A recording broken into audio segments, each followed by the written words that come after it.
Amados irmãos, nós estamos na segunda parte dessa série que começamos e nós estamos meditando a respeito da palavra do Senhor que se encontra em Mateus, capítulo 7, a partir do verso 13 até o verso número 14. Este texto é a base de muitas outras pregações que teremos. Esse texto diz o seguinte: Entrai pela porta estreita, larga é a porta e espaçoso o caminho que conduz para a perdição. E são muitos os que entram por ela, porque estreita é a porta e apertado o caminho que conduz para a vida, e são poucos os que acertam com ela. O início do versículo 13 já nos dá uma informação mais que suficiente para decidirmos pela porta estreita. Por quê?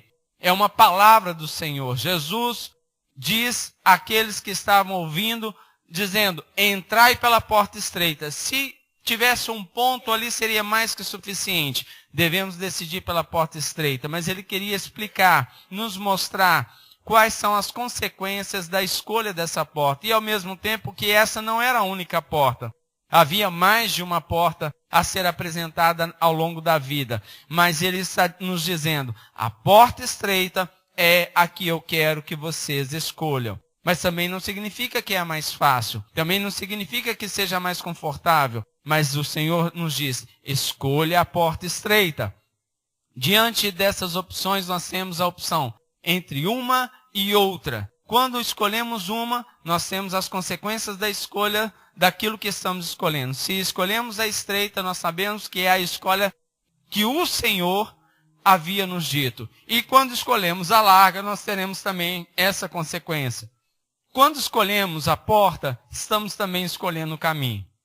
A porta está diretamente relacionada ao caminho. Nós sabemos que quando escolhemos a porta estreita, escolhemos um caminho estreito. Quando escolhemos uma porta larga, escolhemos também um caminho largo. E mediante essa escolha, nós sabemos que no final de uma e de outra, existe também sua consequência. Onde uma que é larga, conduz para a perdição eterna, para o juízo eterno, que o Senhor já determinou na sua palavra. E aqueles que fizerem a escolha certa, nós sabemos que conduz para a vida eterna, onde o Senhor irá receber a todos e viverão eternamente com o Senhor.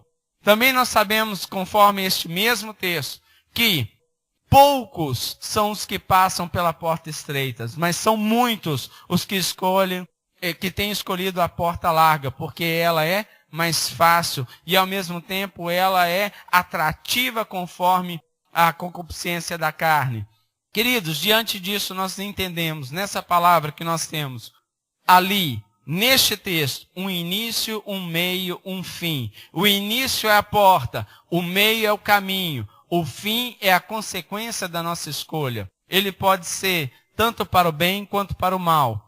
Então, nós temos uma porta, nós temos um caminho e nós temos a escolha da vida e também da perdição. Para nós entendermos um pouco melhor, nós percebemos que então existem 3 etapas que o texto nos mostra, início, meio e fim. E dentro das 2 portas, primeiro a que Jesus nos mandou. E este início só pode ser através de Jesus Cristo, através da obra da cruz. Então, Jesus é a nossa porta. O meio, mediante essa escolha, é se nós seguirmos por todo o caminho, segundo a sã doutrina do Evangelho da graça de Jesus Cristo. Se nós permanecermos na sã doutrina do Senhor, conforme a palavra nos orienta, assim permaneceremos no caminho do Senhor. E a consequência disso é vivermos a vida eterna que o Senhor conquistou para todos nós. E aquele que fizer a escolha errada, estará fazendo a escolha da perdição. E essa perdição começou na pessoa de Adão, não no exato momento que ele foi feito, mas no exato momento que ele pecou, dando origem ao pecado original. E esse pecado original passou para toda a raça humana. Sendo assim, todo homem pecador. Nenhum homem é salvo por si mesmo, mas somente mediante a graça de Jesus Cristo e em a fé que nós temos em Deus. Este homem que escolhe a porta errada, o caminho errado, ele segue de acordo com as tendências e as inclinações da carne e da concupiscência da carne. Isso é muito, muito, muito sério. Porque assim, conforme ele escolheu, ele vai caminhar, ele vai viver e vai fazer as suas escolhas. E, consequentemente, nós temos aqui como resultado final e como fim a condenação eterna. Nós paramos na semana passada exatamente neste ponto. E agora nós vamos dar sequência, lembrando que Jesus Cristo é a porta. Ele mesmo nos disse que Ele é a porta. Não foi eu que inventei uma palavra porta. Essa palavra porta é um sentido ilustrativo, mas é um sentido real. E ao mesmo tempo é para nós uma situação de escolha com uma formalidade. É importante nós entendermos isso. Quando nós perguntamos para as pessoas, você tem certeza da salvação? O fato delas quererem a salvação, muitas delas respondem, sim, eu tenho a salvação, mas não necessariamente elas têm a salvação. A salvação só tem aquele que passou pela porta, e a porta é Cristo Jesus. Jesus disse na palavra em João 10, 9, eu sou a porta. Se alguém entrar por mim, será salvo. Entrará e sairá e achará pastagem. O Senhor é a porta. E não basta nós termos satisfação na nossa salvação pessoal. É necessário também que a nossa casa seja salva. É necessário que os nossos filhos sejam salvos. É necessário que todos aqueles que o Senhor tem confiado para conviver à nossa volta, que nós temos tido contato todo o tempo, é necessário que anunciemos o Evangelho da graça de Jesus Cristo, para que eles tomem a decisão de passar pela porta, que é Cristo. Cristo, a porta da salvação. Cristo, a vida eterna. E nós temos em João 3, de 4 a 7, um texto que esclarece muito a respeito daquilo que estamos meditando nessa manhã. Perguntou-lhe Nicodemos, como pode um homem nascer sendo velho? Pode porventura voltar ao ventre materno e nascer segunda vez? De repente essa também seja a sua pergunta. Quando estamos falando de nascer de novo, será que existe alguma possibilidade nós voltarmos ao ventre da nossa mãe para que possamos nascer de novo, novamente? Veja bem, essa pergunta foi feita por Nicodemos. Nicodemos era um mestre. Ele era um doutor da lei. E ele teve essa dúvida. A palavra de Deus diz que as coisas naturais são discernidas de forma natural. Da mesma forma, as coisas espirituais são discernidas espiritualmente. O discernimento que Nicodemos teve a respeito dessa palavra era totalmente natural.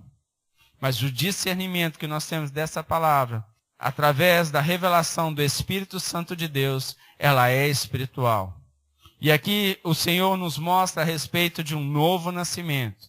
Ou melhor, da necessidade e da exigência para se ter a salvação em Cristo Jesus de um novo nascimento.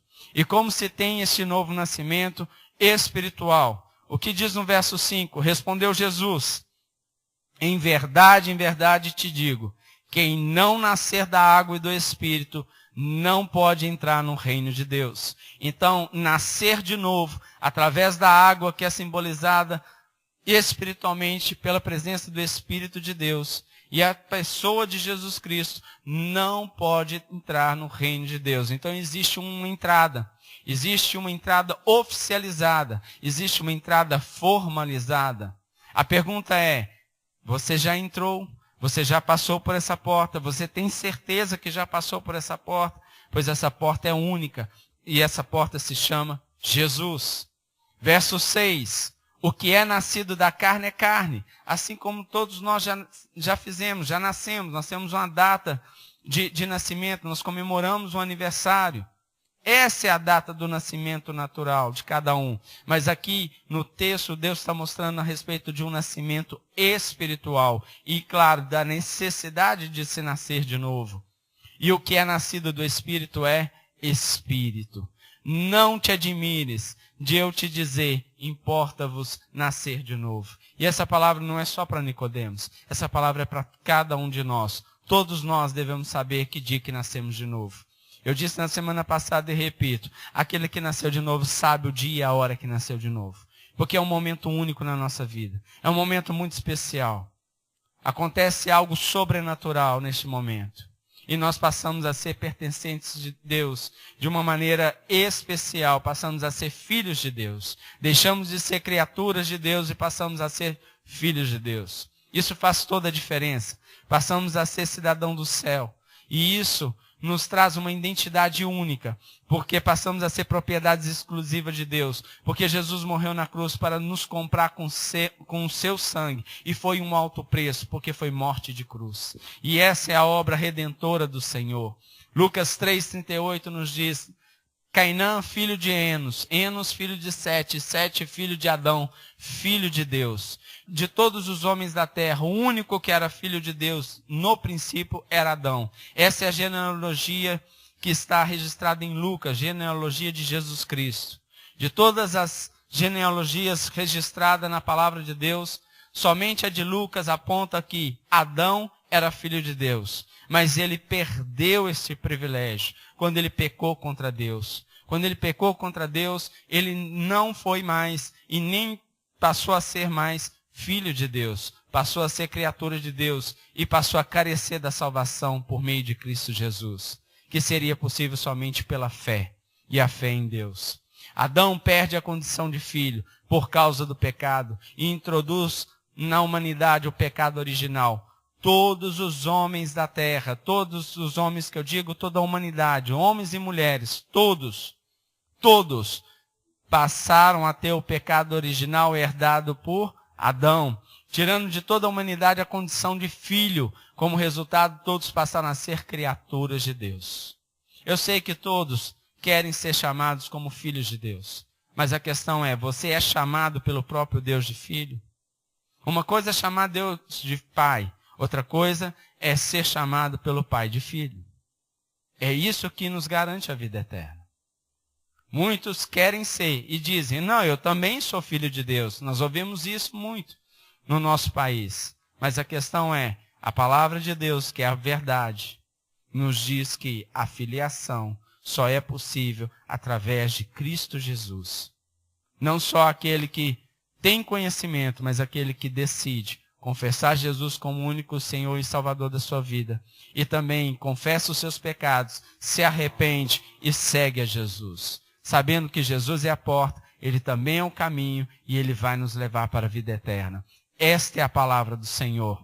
João 3, 16, 18, essa palavra nos confirma pelo próprio Deus dizendo, porque Deus amou o mundo de tal maneira, que deu o seu Filho unigênito, para que todo aquele que nele crê não pereça, mas tenha vida eterna. Essa palavra nos traz informações preciosas. Essa é a palavra do próprio Deus para todos nós, o quanto Ele nos amou. Porque o homem, com seu pensamento pecaminoso, pode pensar que Deus é esse e como esse Deus é bom. Porque nem todos são filhos de Deus e nem todos serão salvos. Então, será que esse Deus realmente é bom? Esse Deus é bom. E é bom demais. Porque Ele nos amou de tal maneira que Ele enviou o seu único Filho, o Filho unigênito de Deus. Isso significa que somente Cristo era o Filho do Senhor. E Ele nos adotou mediante a obra redentora da cruz do Calvário. A todos quanto o recebeu. É necessário que recebamos essa palavra. É necessário que nós recebamos a Cristo. É necessário que nós que nós possamos nos dobrar diante dessa palavra, que é a cruz do Calvário.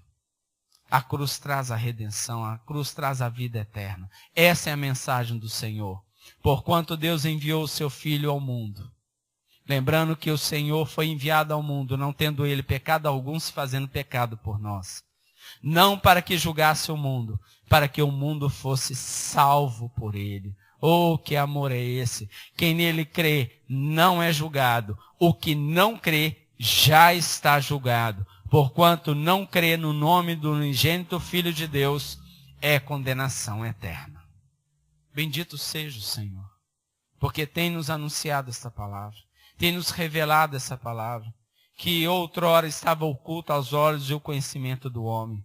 Mas agora que o Senhor tem nos revelado, provê ao homem e é bom que o homem aceite essa palavra. Se dobre diante da grandeza e da bondade de Deus e de sua misericórdia. É importante nós estarmos atentos a tudo que está em volta dessa palavra, porque o próprio Senhor Jesus afirma, eu sou o caminho e a verdade e a vida, e ninguém vem ao Pai senão por mim. O Senhor Jesus e o Pai são um. assim como o Espírito Santo também. Da mesma forma que Deus providenciou para que todos fossem regenerados e levassem até Ele, é importante nós sabermos que só por meio de Jesus chegamos ao Pai. E somente pela obra do Espírito Santo podemos alcançar este benefício maravilhoso. É o Espírito Santo que nos convence do pecado, da justiça e do juízo de Deus. Tudo provém dele. Toda a obra é dele. O homem não pode fazer absolutamente nada para receber essa obra preciosa. Quando eu digo nada, é nada mesmo. Ainda que façamos benefícios, obras assistenciais, obras que beneficiem o próximo, isso não compra a salvação. Este não é o caminho. É verdade que aquele que é salvo em Jesus Cristo, o seu coração automaticamente é inclinado para as boas obras. Aí nós vamos entrar no caminho. Nós vamos falar sobre isso mais para frente. Mas é importante nós definirmos aqui uma coisa, ou deixarmos claro uma coisa. Não é pelas obras, mas é pela obra única de Jesus na cruz do Calvário. Porque essa obra foi mais que suficiente. Essa obra é única. Essa obra é maravilhosa. Essa obra é a manifestação maior do amor de Deus por nós. Essa obra é a manifestação da sua graça. Graça significa favor imerecível. Ninguém aqui merecia ser salvo. Se alguém aqui pensa que merecia ser salvo, eu te digo, aceite Jesus como o único Senhor e Salvador da sua vida. Porque esse pensamento não provém de Deus, esse pensamento é do inferno. Em João 1, de 12 a 14, nos diz, mas a todos quanto o receberam, deu-lhes o poder de serem feitos filhos de Deus. Somente são filhos de Deus aqueles que receberam ao Senhor, a saber, aos que creem no seu nome. Verso 13, os quais não nasceram do sangue, nem da vontade da carne, nem da vontade do homem, mas de Deus. E o Verbo se fez carne e habitou entre nós, cheio de graça e de verdade, e vimos a sua glória como do unigênito do Pai. Ele se revelou a nós como unigênito do Pai. Bendito seja o nome do Senhor, que abriu mão de toda a sua divindade para nascer como homem. Todos os benefícios que ele tinha reinando no céu, ele se fez homem por nós. E ele se humilhou em forma de homem. E aqui ele padeceu numa cruz. Padecendo numa cruz não pelos seus pecados, porque não havia pecado algum no Senhor, mas ele se fez pecado por nós. Efésios 2, de 8 a 9 nos diz, porque pela graça sois salvos. Pela graça. Graça, o favor imerecido de Deus por nós. Mediante a fé. É necessário que tenhamos fé. É necessário crer. E isto não vem de vós. É dom de Deus. Não de obras, para que ninguém se glorie. Deus não dá a sua glória para ninguém. Somente Ele é digno de toda honra. Somente Ele é digno de toda glória. Toda majestade pertence ao Senhor. Romanos 10, 17 diz, logo a fé vem pelo ouvir a palavra de Cristo. Aqui estamos lendo a palavra do Senhor. E é essa palavra que nos traz fé. É essa palavra que enche o nosso coração de fé. E é essa palavra que nos dá a condição necessária para que confessemos a Cristo como o único e Senhor da nossa vida. João 16, de 7 a 8 nos diz, mas eu vos digo a verdade. Convence-vos que eu vá, porque se eu não for, o Consolador, Espírito Santo, não virá para vós outros. Se, porém, eu for, eu vô-lo enviarei. Quando ele vier, convencerá o mundo do pecado, da justiça e do juízo. Você começa a pensar e reconhecer os seus pecados, é o Espírito Santo de Deus que está operando na sua vida. Essa palavra é tremenda. Eu me lembro quando adolescente, a raiva que eu tinha de crente. Tinha uma raiva que vocês não acreditavam. Me incomodava profundamente. Mas depois, pensando melhor, eu comecei a ver que, na verdade, era a felicidade que os crentes tinham que me incomodavam bastante. Então eu me lembro quando eu estudei aqui em Belo Horizonte, no Colégio Batista, estudava no Colégio Semi-Interno, e ali no internato, nós, durante as refeições, nós líamos a palavra do Senhor, na verdade já tínhamos memorizado, e ali todos os dias recitávamos, e aquela palavra começou a mexer comigo, a mexer na minha mente, a mexer no meu coração, até que um dia, como já contei para todos aqui, eu tive uma necessidade de alimento, e ao meditar na palavra, o Senhor proveu para mim o alimento. E eu pensei, meu Deus, como isso pode ser? E depois, os dias passando, o tempo passando, morando ali no bairro da Floresta, brincando na rua de futebol, como a maioria das crianças naquela época. Eu lembro que nós jogávamos bola de frente ao antigo templo da 8ª Presbiteriana, e ali, no domingo, a brincadeira mudava um pouco por causa do movimento da rua, do estacionamento dos carros, e ao mesmo tempo das entradas e saídas, e eu via outras crianças bem vestidas, bonitas, felizes, com seus familiares entrando e saindo, também felizes, e eu pensei, meu Deus, estou aqui sozinho, com tão pouca idade, somente 10 anos, morando sozinho na vida, e as pessoas são felizes. Agora, pelo que eu percebo, eu creio que a entrada exclusiva para aquela igreja é somente ter família e ser feliz. Logo, eu estou fora. Isso foi um pensamento que eu tive. Um pensamento completamente errôneo. Mas depois, mais tarde, eu fui entender que, na verdade, eu estava incomodado com a felicidade que Cristo pode proporcionar ao coração daquele que tem a certeza da vida eterna. A vida daquele que aceita Jesus é transformada. Não significa que ele não tenha problemas, mas é diferente quando nós encaramos os problemas sabendo que nós temos a vida eterna e o cuidado de Deus sobre nós enquanto estivermos aqui. Que o Senhor está cuidando de nós, está provendo as nossas necessidades, e nossas necessidades elementares, fundamentais, aquilo que nós não podemos comprar neste mundo. E somente a presença de Cristo pode preencher. E somente a presença de Cristo pode nos dar. E nós sabemos que, na verdade, eu estava com esse pensamento e quando cheguei na adolescência eu estava odiando os crentes. Via grupo de crentes reunidos em praça pública. Jesus, vontade de jogar pedra. Tinha mesmo. Falei inclusive para o meu pai. Falei, pai, odeio esses crentes. Nessa época nós morávamos no centro da cidade, num hotel na rua São Paulo.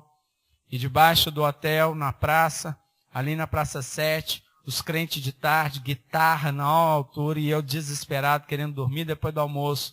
E o pior, aquelas palavras pareciam que explodiam a minha cabeça. Não por serem altas, mas pelo conteúdo daquelas palavras. E eu não suportava aquelas palavras, porque elas diziam de amor eterno, de amor incondicional, de graça, de misericórdia, e eram as coisas que eu não tinha na minha vida. Para mim era olho por olho, dente por dente, e era isso. Até que o Senhor terminou de quebrar esse coração e fez morada. Louvado seja Deus. O dia que aceitei Jesus como único e suficiente Salvador da minha vida, eu entendi que o amor eterno de Deus havia me alcançado e estava disposto a alcançar a todos. Eu que estava resistente a esse perfeito amor. E quando aceitei Jesus, eu contei para meu pai não acreditou. Falei assim, não é possível. Não tem como. Não tem como. Você não gosta de crente. Você não quer saber de igreja. Não é possível. Durante um bom tempo ele me testou para saber se realmente eu havia aceitado Jesus. E quando eu me arrumava para ir para a igreja, ele falou assim, não é possível. Mas de lá você vai para as baladas, né? Eu falei assim, não, eu vou para vigília. E lá o Senhor vai fazer a festa na minha vida. Deus transforma. Até que nós nos despedimos, eu tinha 14 anos, ele voltou a morar nos Estados Unidos, e eu voltei a vê-lo novamente, eu tinha 23 anos. Nos encontramos, e foi um encontro diferente. Depois de tantos anos, tanta coisa para dizer, tanta coisa, para mostrar, e ali, eu olhando nos olhos dele, vendo toda a tristeza, que o homem carrega quando não tem Deus no coração. Eu disse, o senhor precisa aceitar Jesus. E ele falou assim, eu não tenho a menor dúvida disso. Eu tenho que aceitar Jesus. Eu não aguento mais sofrer neste mundo. Eu já experimentei todas as coisas ruins que esse mundo pode ofertar. E já ofereci todas as coisas boas que o mundo e o dinheiro pode ofertar. Mas eu não tenho uma paz que eu deveria ter e que o homem deveria ter. Então, falei de Jesus para ele. E ele confessou Jesus como o único Senhor e Salvador da sua vida. E depois nos reencontramos novamente no dia do meu casamento. 2 anos depois, nos reencontramos no dia do meu casamento, nos falamos um pouco. Falei novamente da obra da cruz, que ele permanecesse firme. Na sequência, ele se infartou e teve um infarto fulminante e morreu. Nós não sabemos que dia e a hora que nos espera para uma vida eterna. A pergunta é, você está preparado para a vida eterna? Uma vida eterna ou uma perdição eterna? Uma vida eterna ou uma condenação eterna? A palavra de Deus nos mostra que só existe 2 caminhos. O caminho da cruz, que é o caminho da porta estreita. Que o caminho é estreito. Ou vocês acham que é fácil ser crente? Vocês acham que nós não gostaríamos e não teríamos outras opções? Só temos essa opção de estarmos aqui? Não é um sacrifício estarmos aqui. Fazemos com alegria. Fazemos por gratidão por aquilo que Deus tem nos feito. E gostaríamos de anunciar esse evangelho a todos os outros que não conhecem essa palavra de salvação. Que não têm essa mesma alegria. Que não reconhecem que todas as coisas vêm de Deus.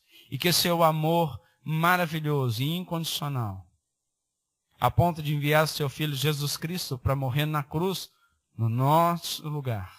Era nós que tínhamos que estar naquela cruz. Por meio dos pecados e do pecado original que entrou através de Adão. Mas foi Cristo Jesus que fez essa obra maravilhosa, pelo amor de Deus. Efésios 2, de 8 a 9, nos diz, porque pela graça sois salvos, por meio da fé. E isso não vem de vós, é dom de Deus. Não vem das obras, para que ninguém se glorie. Então o fato de eu ter dito aqui que eu aceitei Jesus, não significa que eu corri atrás de Jesus. Na verdade, que eu aceitei o seu convite. Ele que estava atrás de mim há muito tempo. É o amor de Deus que nos alcança. Mas não tem importância, é uma forma que falamos. E é uma forma que conseguimos expressar este encontro maravilhoso do homem perdido com um Cristo Redentor. Maravilha! Eu creio que esse encontro seja como o do filho pródigo. Vem um pai correndo e abraça o seu filho. E mesmo o filho não merecendo, ele dá para o filho todas as suas bênçãos. Compartilha com o filho do seu amor e da sua graça. Glória a Deus por isso. Em 1 Coríntios 6, 19 e 20 acontece algo extraordinário. No ato e no momento que aceitamos a Cristo como único e suficiente Salvador da nossa vida. A palavra de Deus diz, a partir do verso 19, acaso não sabeis que o vosso corpo é santuário do Espírito Santo e que está em vós, o qual tendes da parte de Deus e que não sois de vós mesmos, porque fostes comprados por preço. Agora, pois, glorificai a Deus no vosso corpo. Nós não só nos tornamos propriedade de Deus, mas o Espírito Santo de Deus começa a morar em nós e começa o processo da santificação. Já parou para pensar nisso? Um ser que é imundo, um ser que é sujo, um ser que é perdido, não só é resgatado, mas agora passa a ser morada de Deus.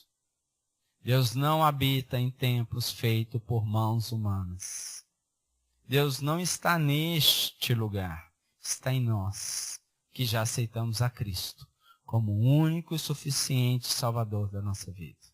E tem mais. Onde pisarmos a planta dos nossos pés, o Senhor nos dará por herança. Isso significa que nós devemos plantar o reino de Deus em cada lugar que somos enviados pelo Senhor. A começar na nossa casa e por toda a vizinhança, até os confins da terra. Essa é a promessa do Senhor, essa é a palavra do Senhor para nós. Então nós somos propriedade de Deus. Olha o que diz em Efésios capítulo 1, a partir do verso 3, bendito Deus e Pai do nosso Senhor Jesus Cristo, o qual nos abençoou com todas as bênçãos espirituais nos lugares celestiais em Cristo. Já parou para pensar nisso? Nós ficamos ouvindo as pessoas falarem mal a nosso respeito. E o próprio Deus já nos diz, eu já te abençoei com todas as sortes de bênçãos espirituais. Lembram dessas bênçãos? Tome posse dessas bênçãos. Ande como um abençoado do Senhor. Ande de cabeça erguida, não com arrogância nem com presunção, mas aquele que foi resgatado, reconhecendo a graça do Senhor, mediante a fé, mas que é abençoado com todas as sortes de bênção. Assim somos nós quando aceitamos a Cristo. Como também nos elegeu nele antes da fundação do mundo, para que fôssemos santos e irrepreensíveis diante dele em amor.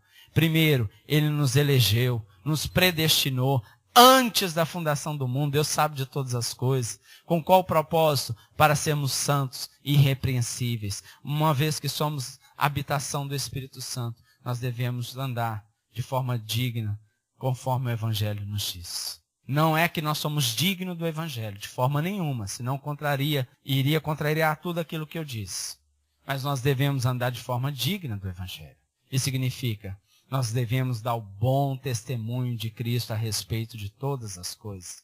E nos predestinou para filhos de adoção. Nós não éramos, Ele nos predestinou. E mediante a aceitação de Cristo e a obra da cruz, nos passamos a ser filhos de adoção por Jesus Cristo para si mesmo, segundo o beneplácito da sua vontade, para o louvor da glória de sua graça, pela qual nos fez agradáveis a si no amado. Em quem temos a redenção, pelo seu sangue, a remissão das ofensas, segundo as riquezas da sua graça, que ele fez abundar para conosco em toda sabedoria e prudência, descobrindo-nos o mistério da sua vontade, segundo o seu beneplácito que propusera em si mesmo, de tornar a congregar em Cristo todas as coisas, na dispensação da plenitude dos tempos, tanto as que estão nos céus como as que estão na terra.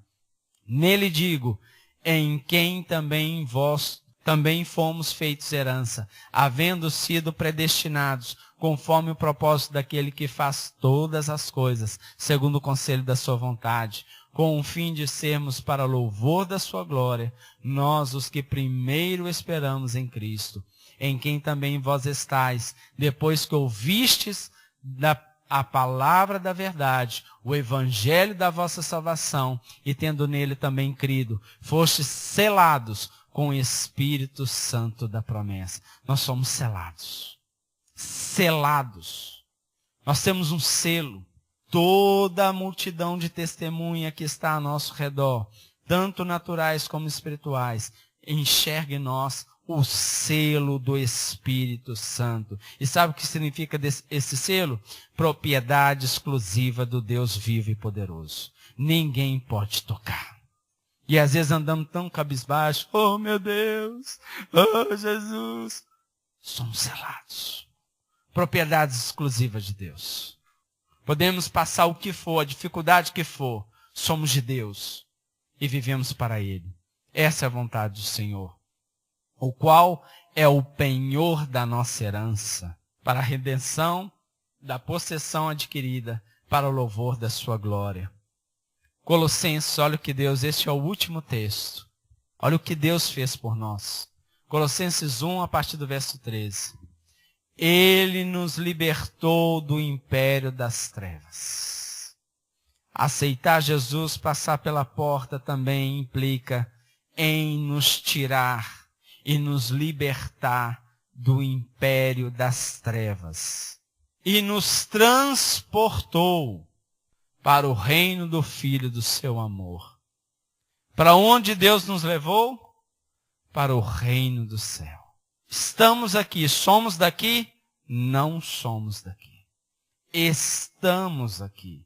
E diz mais, no qual temos a redenção, e não só a redenção, a remissão dos pecados Este é a imagem do Deus invisível, o primogênito de toda a criação, pois nele foram criadas todas as coisas, nos céus e sobre a terra.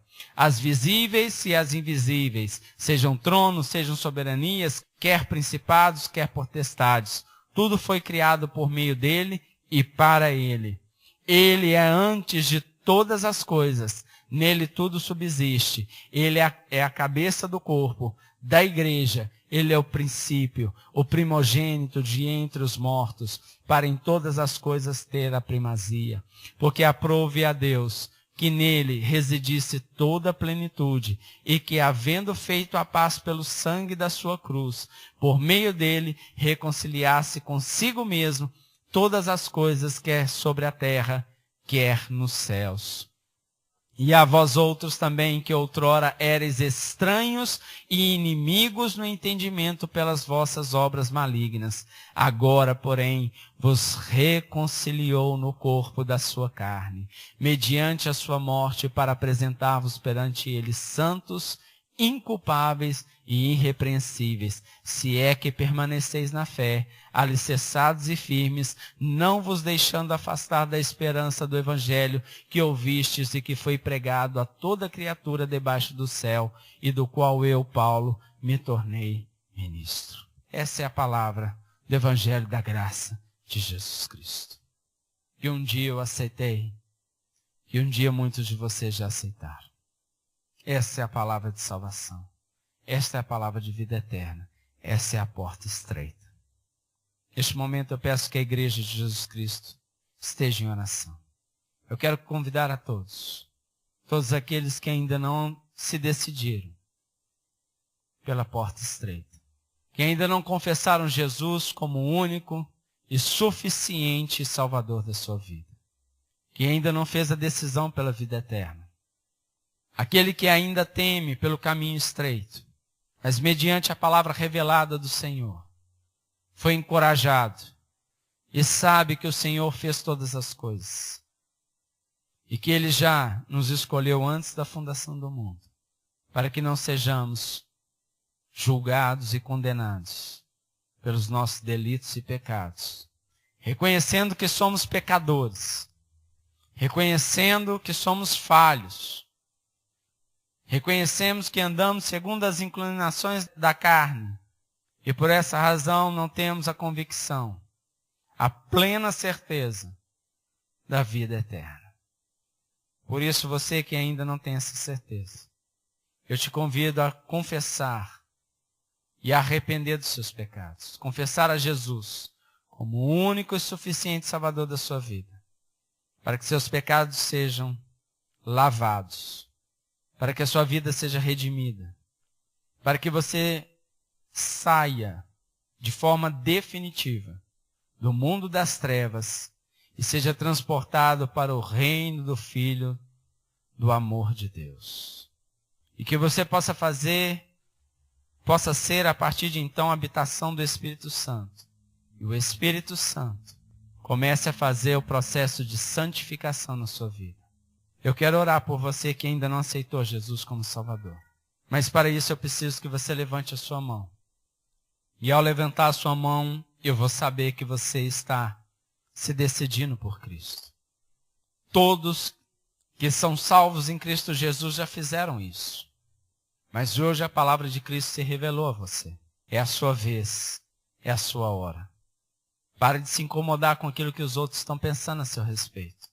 Pare de se incomodar com aquilo que o seu coração enganosamente te condena, te acusa. Mas pense na palavra de Deus que te foi revelada agora. E a oportunidade que Deus te dá de o aceitar como o único Salvador. Levante a sua mão, eu quero orar por você. Essa é a vontade de Deus. Essa é a vontade de Deus na vida de todos os homens. Essa é a vontade de Deus, que todos sejam salvos. Mas somente aqueles que aceitaram a Cristo serão salvos. Por isso, eu te encorajo, te dizendo, não perca essa oportunidade. Essa palavra é para você, essa palavra é para mim, essa palavra é para nós. Essa palavra é de vida eterna.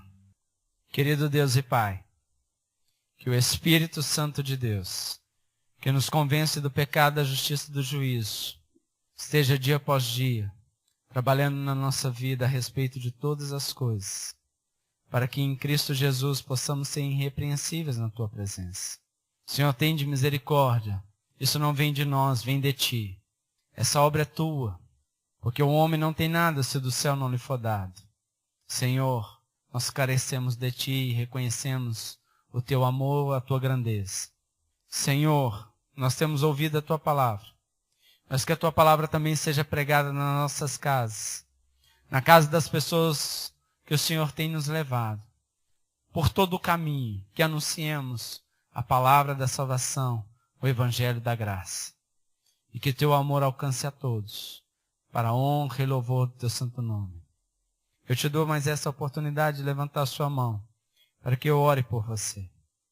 Se você quiser aceitar Jesus agora neste momento como Salvador da sua vida, a igreja de Jesus Cristo, reunida aqui neste lugar, quer glorificar o nome do Senhor pela sua vida. E você deixará de ser criatura de Deus, passará a ser filho do Deus Altíssimo. E receberá todos os benefícios que a obra da cruz realizou por nós. Senhor, graças te damos por este momento. Que o amor de Deus e o nosso Pai, a graça redentora do nosso Senhor e Salvador Jesus Cristo, e as doces consolações seja com o povo de Deus sobre toda a face da terra, até a vinda triunfal do nosso Senhor e majestoso Jesus. Maranata, ora vem, Senhor Jesus. Tenham todos uma semana muito abençoada. Um dia abençoado, porque a sua vida é abençoada. E foi abençoada com todas as sortes de bênçãos da região celestial. Se tu uma bênção, meu irmão e minha irmã, aonde quer que o Senhor te enviar. Em nome de Jesus. Amém.